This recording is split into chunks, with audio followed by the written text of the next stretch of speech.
Good morning students, and welcome back to the same class, chemistry class.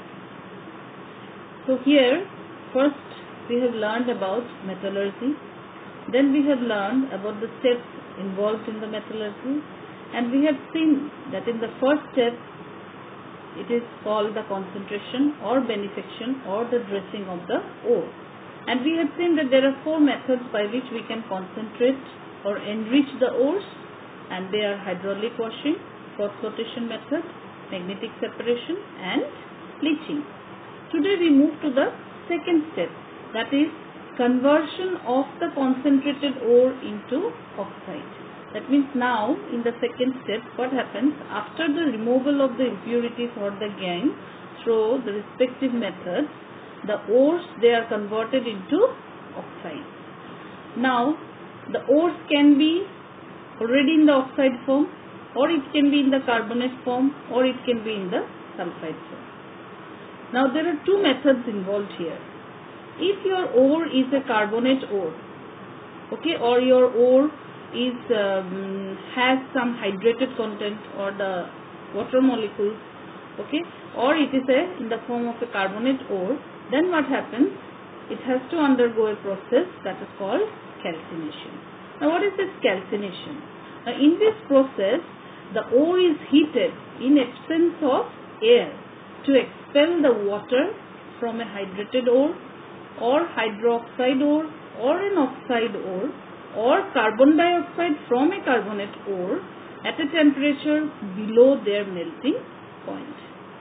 So there can be different kind of ores which are in the form of carbonates or oxides or hydrated ores. So here you see the first one is given here is bauxite. So bauxite is Al2O3 2H2O. This when heated in absence of air, it will give you aluminum oxide along with the removal of water molecules. Then if it is AlOH3, that is in the form of hydroxide, then also it will give you Al2O3 and removal of water molecules. Next, you see the example is given is of hematite ore. So Fe2O3 3H2O, it will give you Fe2O3, that is ferric oxide, or along with the removal of water molecules. Next one you see limestone, that is calcium carbonate, you will get calcium oxide and carbon dioxide. Next is siderite, that is another form of ore of iron. So FeCO3, it will give you FeO plus CO2. Next is calamine, that is zinc in the form of carbonate ore. So it will give you zinc oxide plus carbon dioxide. So in these cases, all the carbonated ore or the carbonate ore, hydrated ore or the hydroxide ore, they will be converted into oxide with the removal of carbon dioxide or water molecules. Now what is the advantage of this calcination method? First of all, the moisture is removed. Second, in case if any organic matter is present, that will be destroyed. Next, the hydroxide and the carbonate ores, they are converted in the form of oxide and the ore becomes porous and they will be easily workable. Now the second method involved here is called roasting. Now what is roasting?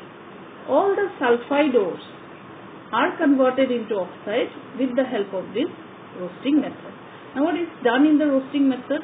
The ore is heated in the presence of oxygen, and presence of oxygen means you can say excess of air, okay, to remove the sulfur in the form of sulfur dioxide.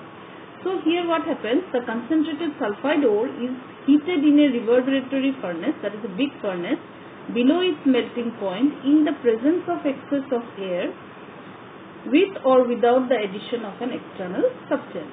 So here you see zinc sulfide, that is zinc blade, heated in presence of oxygen will give you zinc oxide plus sulfur dioxide, okay, or zinc sulfide in presence of oxygen may give you zinc sulfate, which will further give you zinc oxide plus sulfur trioxide, or lead sulfide. In presence of oxygen, if it is roasted, it will give you lead oxide plus sulfur dioxide. Okay. So these are the ways. Then there is thermal reduction also in case of Cinnabar, that is HGS, or silver sulfide, you see they are heated, removal of sulfur dioxide in the presence of oxygen, removal of sulfur dioxide, and then heated further to give you silver and mercury. So silver and mercury, these are actually what? Less reactive metals. So they can be converted to the crude form in the presence of you can say oxygen by heating alone. Then comes partial roasting. Okay. In case of partial roasting, you see the ore CuFeS2 plus oxygen, it will give you copper sulfide plus ferrous sulfide plus sulfur dioxide. This copper sulfide is further converted to carbon Cu2O and FeO. Okay. So here you will see that roasting in metallurgy, you see magnetite ore, hematite ore. Hematite is Fe2O3 plus FeO. Then magnetite is Fe3O4, which is nothing but Fe2O3 plus FeO. So here also you will see FeCO3 in the form of carbonate, it will be converted to FeO plus CO2. So roasting to prevent wastage of iron as slag in the reduction step. In the reduction step, sometimes what happens, FeO is used as a flux, okay, which will help to remove the impurity present in the ore, oxide ore. So here the impurity along with the flux will produce you the slag, and that is FeSiO3. So this one you will again get in the extraction of copper and iron. Now what are the advantages of roasting? The first one, you see, excess of sulfur is removed as volatile oxide, that is sulfur plus oxygen, sulfur dioxide. The metal sulfide is converted into metal oxide, and the impurities, generally the arsenic, antimony and phosphorus, they are removed in the form of volatile oxide. You see the reactions are given there. So in this way we will see the concentration of, after the concentration of ore, the ore is converted to oxide depending upon the type of the ore it is, whether it is a carbonate ore or it is a sulfide ore. So here the question you get sometimes is sometimes it may be asked about calcination and roasting, a difference between calcination and roasting, or sometimes how the particular oxide ore, how the particular concentrated ore can be converted to oxide ore, whether through the process of roasting or whether through the process of calcination. That kind of questions also asked in the exam. And generally these kind of questions like what is thermal reduction or partial kind of roasting, this kind of questions sometimes may come in exams. Okay, and please remember the advantages and the differences of calcination and roasting, and especially remember for the zinc sulfide ore, zinc carbonate ore. Okay, and then sometimes for the this one your lead carbonate ore or the lead sulfide. Okay, so this kind of ores sometimes it is asked, small questions are asked regarding this ores in exam.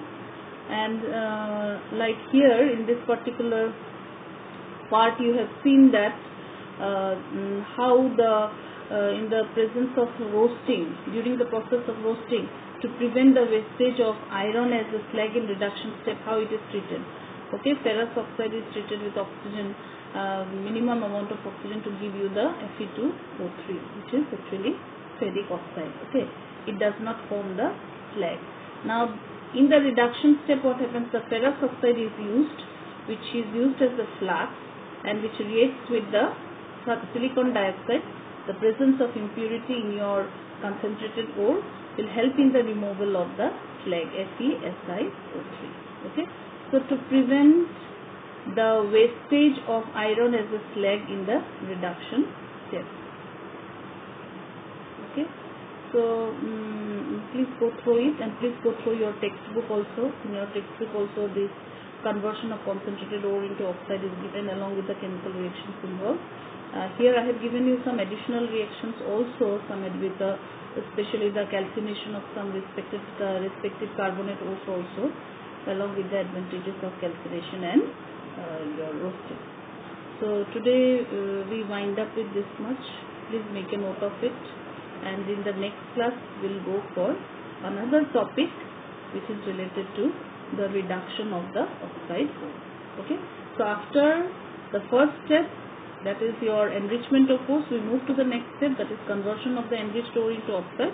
And the third step, which we are going to study in the next class, is nothing but the reduction of the oxide ore. So here we will study about the use of some reducing agents like carbon monoxide, okay, or carbon. Now the use of reducing agent at two different temperatures may be different, or sometimes we may use some more reactive metals as the reducing agent in the reduction of the oxide ore also. Okay, so thank you very much, my dear students. Till then, we wait for the next class.